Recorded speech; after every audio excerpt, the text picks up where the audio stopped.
Hello and welcome back to the channel. Welcome back to the RDA. I hope you are doing well, because I certainly might not be. The Paul Pogba news, obviously my most recent video went up, and that news is going to change my thoughts on this preview forever. I already had a preview recorded, but now I had to re-record it because initially this game against Leipzig, I wanted Paul Pogba to start. I thought he had a magnificent performance at the weekend, and we'll see how that story develops with him and his agent gobbing off. But now I don't think Paul Pogba should start. I don't think Paul Pogba should be anywhere near this team. I think what he said was a punishable offense, and I think Van der Beek and Bruno should start, but we'll get to that in a moment. Please do leave a thumbs up on the video, do subscribe if you are new, and of course, as usual, go check out the full preview with our team and the rest of the people on this channel, because I'm not the only one if you are new.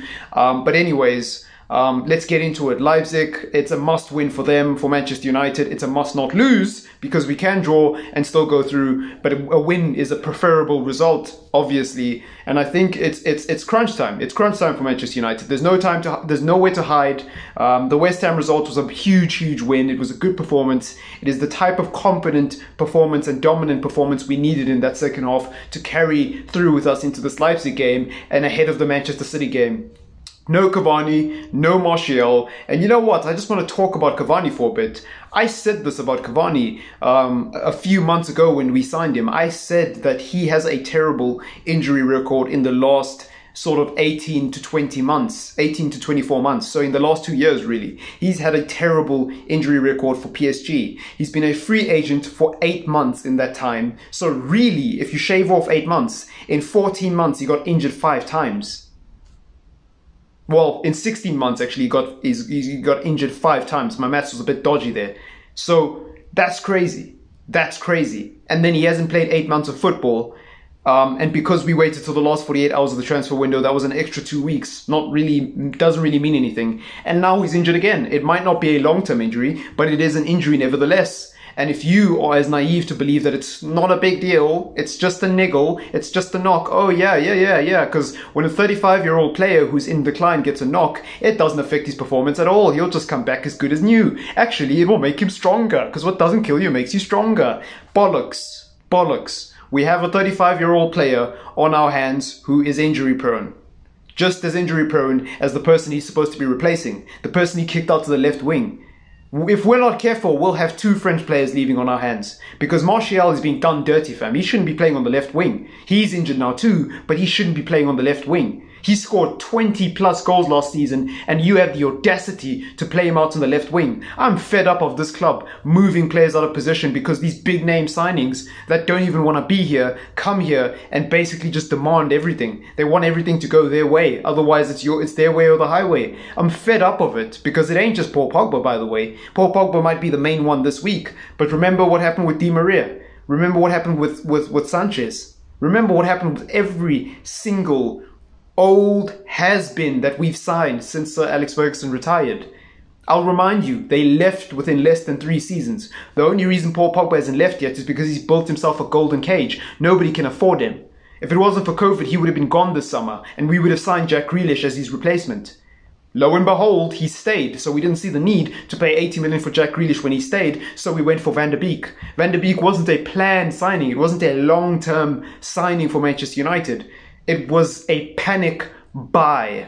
A panic buy. Just like Cavani, just like Di Maria, just like Sanchez, just like Schweinsteiger, just like Victor Valdez, just like Radamel Falcao, and just like Ousmane Dembele nearly was in the last 24 hours. So I don't want to hear it, fam. I don't want to hear it. But anyways, this is not about that. It's about the game against Leipzig. So who are we going to play?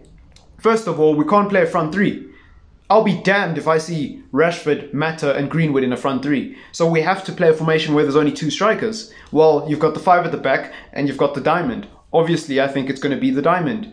Who do you play in the diamond? Well, I think you play Fred, where Pogba was supposed to play. You play Matic, you play Van der Beek, and you play Bruno at the head, and you bring Mata off the bench if needs be.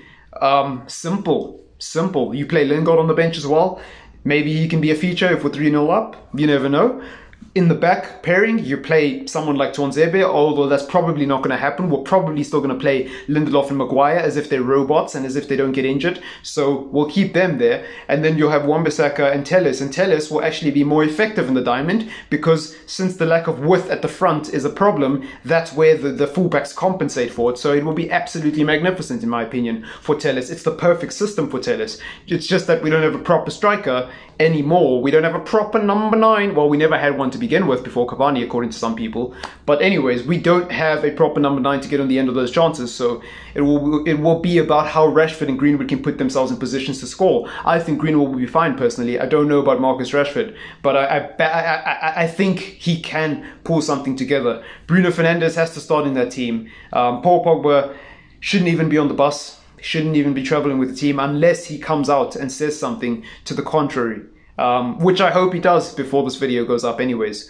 But other than that, I've got nothing else to say. In terms of score predictions, I don't think it's going to be anywhere near as dominant as the last performance. I think it's going to be very, very cagey, and I can smell a draw over this. So I'll say 2-2 draw. I'm not going to lie to you. I don't see United winning this, you know, and I hope we do. But I think it will be a draw. I think it will be a 2-2 draw. I think we will get a penalty, you know, and I think Bruno will take it, and I think Rashford will score the other goal, fam, because we don't have any other goal threats. Not really. Well, Greenwood there. That was unfair. Greenwood is a goal threat, and if there's anyone who's probably going to score, it's Greenwood, but I'm going to go with Rashford. Let me know what your thoughts are below. Let me know what your score predictions are. Who would you play in this team? Would you get Paul Pogba traveling on the bus with the team? Let me know. But this is a must win. And Ole Gunnar Solskjaer cannot be as naive to think that everything he did last time is going to work 100% this time, because it's not. But I still would go with the diamond. I still would go with the diamond because I don't see how you play a front three or I don't see how you play a front three without Cavani or Martial in the middle of it. I just don't. And if Greenwood and Rashford, if either one of them are playing down the middle, you've lost the width. So I don't see it. I don't see it. And I would hate to see Mata playing in this, but honestly, it beats Paul Pogba getting a start, because you can't reward this kind of nonsense. You can't reward this kind of nonsense. You can't send that sort of statement to the dressing room. A player who's gobbing off about leaving the club cannot start in our biggest game of the season. It just can't happen. But anyways, I hope you are doing well, and if you're not because of this news like I am, let me know what your frustrations are and where your frustrations are aimed at. But otherwise, it's been your boy Triple M. Catch you in the next one. Peace.